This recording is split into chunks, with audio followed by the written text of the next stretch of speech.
आणि बातमी आहे दिल्लीमधून। दिल्लीच्या सीमेवरती सध्या आंदोलनकर्ते शेतकरी आणि प्रशासनामध्ये तणाव निर्माण झालेला आहे। दिल्लीकडे जाण्यासाठी शेतकरी हे आक्रमक असल्याचं पाहायला मिळतंय। आंदोलकांना पांगवण्यासाठी वॉटर कॅननचा वापर देखील यावेळी पोलिसांकडून करण्यात आलेला आहे। पोलिसांनी अश्रुधुराच्या कांड्या देखील फोडलेल्या आहे, त्याचबरोबर पाण्याचा मारा देखील शेतकऱ्यांवरती केलेला आहे।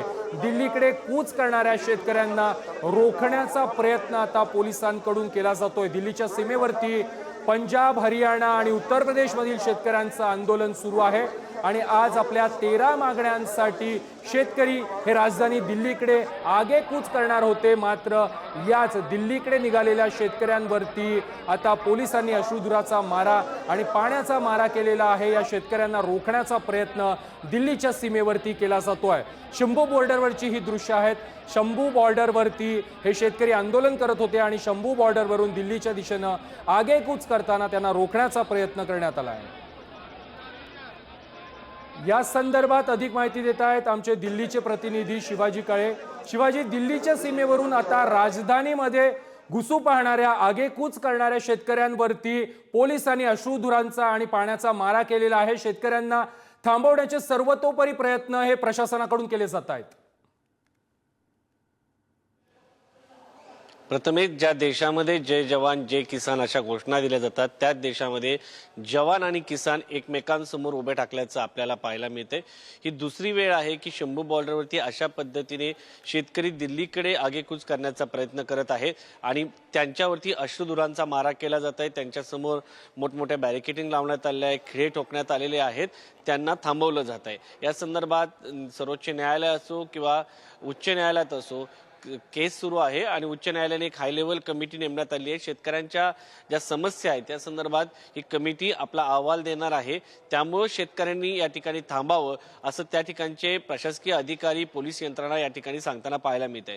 मात्र शेतकऱ्यांचं म्हणणं असं आहे, आमच्या 101 जणांचा जो जत्था आहे, टीम आहे, ती राजधानी दिल्लीकडे येण्यासाठी इच्छुक आहे। त्यासाठी त्यांनी स्ट्रेचरसह योग्य वेळी आम्ही दिल्लीकडे येऊ असं सांगितलं। त्यानुसार ते आज 12 वाजता राजधानी दिल्ली कडे रवाना झाले होते। मात्र त्यांना पोलिसांनी थांबवल्याचं पाहायला मिळतंय। त्यांच्यावरती अश्रुधुरांचा मारा करण्यात आलेला आहे आणि पोलीस आणि शेतकरी यांच्यामध्ये आता एक प्रकारे संघर्ष होताना पाहायला मिळतोय। त्यांच्यावरती पाण्याचे कॅनन जे आहे ते टाकण्यात आले आहेत, ज्या जाळ्या आहेत त्या जाळ्या तोडण्याचा प्रयत्न शेतकऱ्यांनी केलेला आहे। या सगळ्या संदर्भामध्ये हरियाणा प्रशासन, त्याचबरोबर हरियाणाचे मंत्रालय शेतकऱ्यांशी बोलण्यासाठी तयार आहे। शेतकऱ्यांनी आमचं म्हणणं ऐकावं असं सातत्यानं सांगितलं जात आहे आणि हा संघर्ष गेल्या काही वर्षापासून आपण सातत्यानं पाहतो। शंभू बॉर्डर असो, खनोरी बॉर्डर असो, सिंघू बॉर्डर असो, यावरती शेतकरी सातत्यानं राजधानी दिल्लीकडे कूच करण्याचा प्रयत्न करताना पाहायला मिळतात। शेतकऱ्यांच्या मागण्या ज्या आहेत त्यामध्ये सगळ्यात महत्त्वाची मागणी आहे हमीभावाची मागणी आहे आणि देशामध्ये जसं वन नेशन वन इलेक्शन आहे त्याच पद्धतीने वन नेशन वन MSP अशी मागणी आता शेतकरी नेत्यांकडून करण्यात येत आहे। या सगळ्या संदर्भामध्ये वारंवार बैठका झाल्या, त्याच्यामध्ये विजेचा जो कायदा तयार करण्यात आला होता त्याच्यामध्ये बदल करण्यात यावे अशा मागण्या करण्यात आल्या। शेतकऱ्यांच्या मागण्यांसंदर्भामध्ये काही बदलही झाले। पहिल्यांदा 3 कृषी कायदे आले, त्या कायदे रद्दही करण्यात आले। त्यानंतर आता शेतकऱ्यांच्या MSP संदर्भातल्या जो हमी भावाचा स्वामीनाथन आयोगाची मागणी आहे त्या संदर्भात ही मागणी केली जात आहे आणि या सगळ्या संदर्भात 18 तारखेपर्यंत मुदत जी आहे ती शेतकऱ्यांनी दिली होती।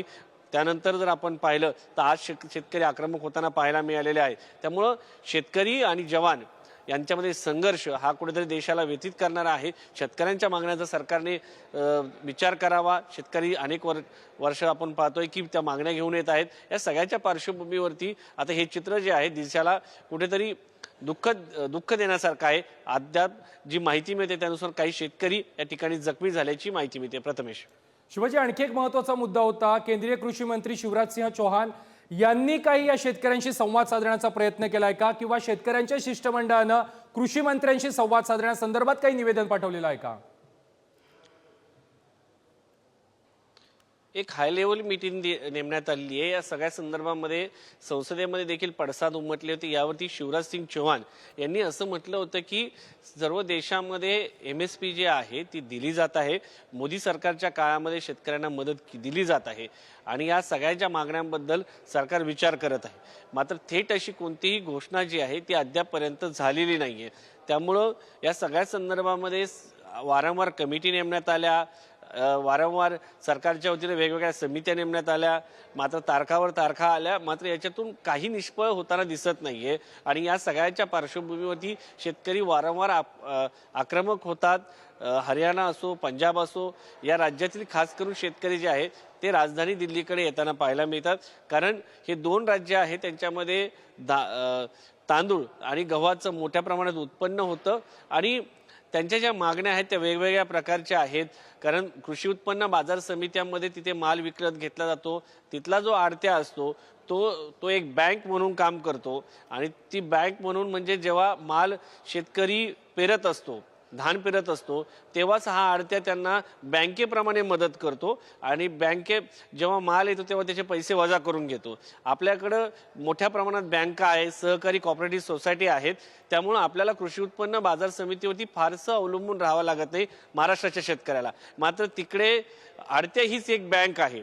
त्यामुळं मधल्या काळात जे 3 कायदे आले होते त्या कायद्यामध्ये या कृषी उत्पन्न बाजार समितीच्या बाहेरही माल विक्री करण्यास परवानगी देण्यात आली होती. त्यामुळं ह्या आडत्यांची मोठमोठे व्यापारी यांनी देखील या शेतकऱ्यांची मदत केली आणि कृषी उत्पन्न बाजार समित्या वाचणं गरजेचं आहे. माल हा थेट शेतकऱ्याच्या शेतातून नाही तर कृषी उत्पन्न बाजार समितीतून खरेदी केला जावा, अशा मागण्या करण्यात आल्या होत्या. आणि प्रत्येक राज्याची वेगवेगळी सिस्टीम आहे. आपल्या राज्यामध्ये जर देखील विचार केला आपण तर कोकणामध्ये फळबागा आहेत, पश्चिम महाराष्ट्रामध्ये विचार केला तर ऊसाचं उत्पन्न वेगळं होतं, विदर्भाचा विचार केला तर कापूस सोयाबीन येतं, नाशिकच्या पट्ट्याचा विचार केला तर ऊस येतो, द्राक्षे येतात. म्हणजे उत्तर महाराष्ट्र, पश्चिम असं विविधतेने नटलेला आपला देश आहे. प्रत्येक भागाच्या वेगवेगळ्या समस्या आहे, वेगवेगळे पिकं आहेत आणि या सगळ्या दृष्टिकोनातून त्या मालाला त्या पद्धतीने भाव मिळावा. प्रत्येक शिवाजी, धन्यवाद तुम्ही दिलेल्या सविस्तर माहिती संदर्भात.